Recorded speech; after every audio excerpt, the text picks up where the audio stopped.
Morning.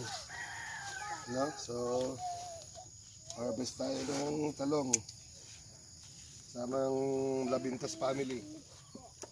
Harvest kami kasi kasi nagki-crave na naman ako. Hindi ako kumain ng dinner kagabi, ng rice, kaya magluluto ako nito.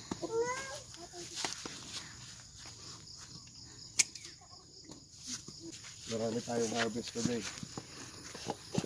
Order na kayo. Para may deliver nila mamaya. Mami, tapos namin eggplant. Mami, ito din eggplant. No, wag yan nga. Small pa yan.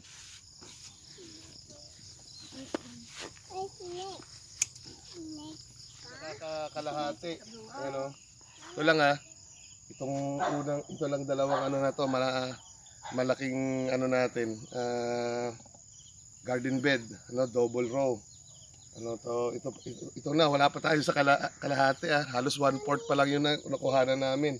Ito nakarami siguro to, nasa 7 or 8 kilos na siguro to, or 10 kilos. Okay, so second harvest to, kasama natin ang Labintas family na nandito ngayon sa long weekend. So, pagka gusto nyo, again, sabihin nyo lang sa amin at i-deliver sa inyo. Order kayo.